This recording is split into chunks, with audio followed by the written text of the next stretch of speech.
विधानसभा चुनाव 2023 की करेंगे बात। छत्तीसगढ़, राजस्थान, मध्य प्रदेश, तेलंगाना और मिजोरम में होने हैं विधानसभा चुनाव 2023। मुख्य चुनाव आयुक्त राजीव कुमार और दोनों चुनाव आयुक्तों ने आज पर्यवेक्षक की दिल्ली के अंदर ली है बैठक। 3 घंटे तक यह बैठक चली है। बैठक के अंदर राज्यों की चुनौतियों को बताया गया है। सुरक्षा के इंतजाम कैसे किए जाएं उसके बारे में पर्यवेक्षकों ने बताया और राज्यों की चुनाव के लिए ज़रूरत क्या है इसके बारे में जानकारी दी गई है। 3 घंटे तक यह मैराथन बैठक चली है दिल्ली के अंदर और उसके बाद अब घोषणा सिर्फ होनी है कि चुनाव कौन कौन सी तारीख को कौन से राज्य में कितनी तारीख को कराए जाने हैं, कितने चरणों में कराए जाने हैं, इसका फैसला मुख्य चुनाव आयुक्त नई दिल्ली के द्वारा जल्द ही लेने वाला लगता है। सूत्र यही बता रहे हैं कि जल्द ही चुनाव की घोषणा हो सकती है। छत्तीसगढ़, राजस्थान, मध्य प्रदेश, तेलंगाना, मिजोरम 5 राज्यों के अंदर कितने चरणों में चुनाव होंगे इसकी भी घोषणा होनी है। वैसे देखा जाए तो छत्तीसगढ़ में 2 और राजस्थान, मध्य प्रदेश, तेलंगाना और मिजोरम में एक चरण में चुनाव हो सकते हैं और दिसंबर के दूसरे हफ्ते से पहले मतगणना होनी है। यानी 5 से 15 दिसंबर के बीच में कभी भी मतगणना का कार्यक्रम बन सकता है और दीपावली के बाद सूत्र यही बता रहे हैं कि दीपावली के बाद ही जो भी चरण बनाए जाएंगे चुनाव के उसके अनुसार चुनाव होने की बातें सामने आई हैं। दिल्ली के अंदर जहाँ बैठक हो चुकी है और पर्यवेक्षकों के साथ तमाम राज्यों के पर्यवेक्षकों के साथ यह बैठक की गई है और पूरे 5 राज्यों के बारे में जानकारी चुनाव आयुक्त के द्वारा ले ली गई है। अब सिर्फ घोषणा होनी बाकी है। वहीं दूसरी ओर सर्वोच्च न्यायालय के द्वारा मध्य प्रदेश और राजस्थान के अंदर जो धड़ाधड़ घोषणाएं हो रही हैं उस पर भी एक्शन लिया गया है और चुनाव आयोग से जवाब भी मांगा हुआ है। इसीलिए चुनाव आयोग के द्वारा अब जल्द घोषणा करने का फैसला होने वाला। सूत्र यही बता रहे हैं कभी भी चुनाव की घोषणा हो सकती है।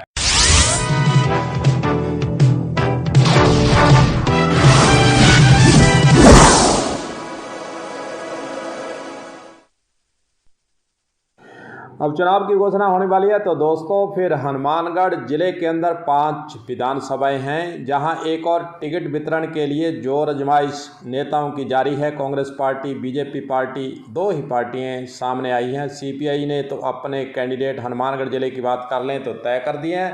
बीजेपी और कांग्रेस पार्टी के चुनाव की टिकटों का वितरण अभी होना है। आप पार्टी तो ठंडे बस्ते में चली गई है, वहाँ उनकी ओर से कोई भी इस तरह की टिकटों के वितरण की बात ही चुपचाप अब बंद करती नज़र आ रही है।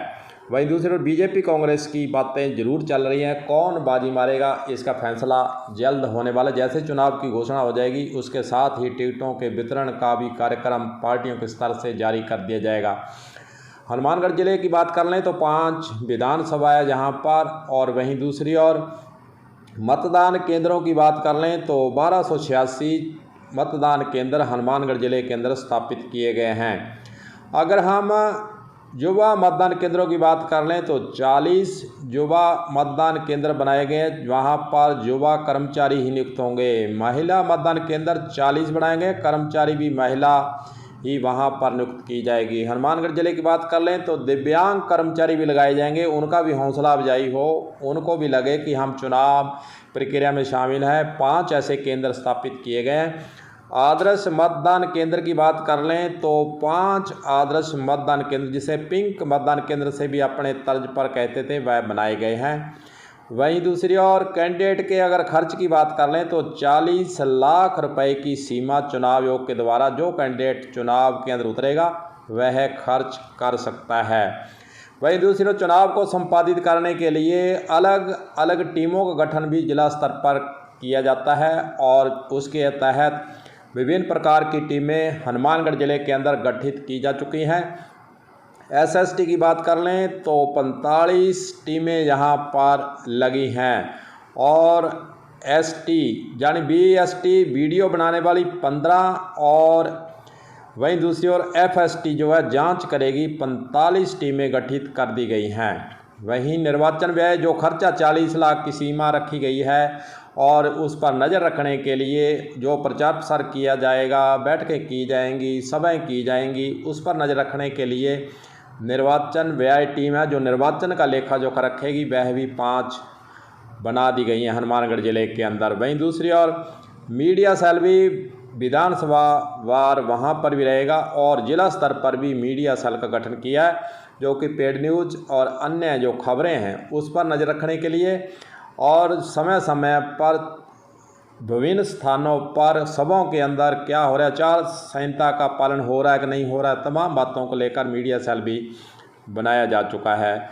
वहीं दूसरी ओर शिकायत विजिलेंस टीम भी गठित की गई है जो शिकायतों का निपटारा करेगी, शिकायतों को देखेगी। वहीं दूसरी अगर हम हनुमानगढ़ ज़िले की बात कर लें तो पंजाब और हरियाणा की सीमा लगती है, इसलिए चेक पोस्ट अंतर्राज्यीय स्थानों पर चेक पोस्ट 24 गठित कर दी गई हैं। सीसीटीवी कैमरे, जैसा कि एसपी हनुमानगढ़ के द्वारा कल मीडिया के साथ वार्ता में भी बताया गया कि वहां पर सीसीटीवी कैमरे लगा दिए गए हैं और चेक पोस्टों के जरिए चेकिंग की जाएगी कि दूसरे राज्यों से कहीं लिकर तो नहीं आ रहा है, कहीं कोई पैसा बांटने के नहीं आ रहा है, मादक पदार्थों का दूसरे राज्यों से हनुमानगढ़ ज़िले के अंदर कहीं प्रवेश तो नहीं हो रहा है।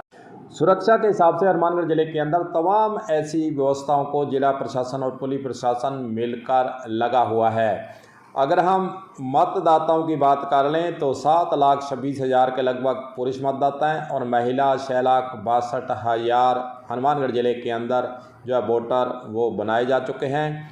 और दिव्यांग मतदाताओं की बात कर लें तो 16,726 मतदाता हैं और 80 साल से ऊपर 25,116 मतदाता चिन्हित किए गए हैं। सर्विस वोटर की बात कर लें, जैसे कि जो सेना में है, जहाँ कोई CRPCF में नौकरी करते हैं, सर्विस वोटर 2,527 हनुमानगढ़ ज़िले के अंदर बने हुए हैं। और 18 से 19 युवा वोटर पर खास रूप से चुनाव आयोग का, राज्य निर्वाचन आयोग का और हनुमानगढ़ जो निर्वाचन के तहत कार्यालय खुला हुए हैं, ERO स्तर पर कार्य खुले, उनका सबका फोकस रहता है कि युवा मतदाताओं को ज़्यादा से ज़्यादा जोड़ा जाए, उनको ज़्यादा मताधिकार का उपयोग करने का मौका दिया जाए। 50,749 युवा मतदाता हनुमानगढ़ ज़िले के अंदर अंकित हैं।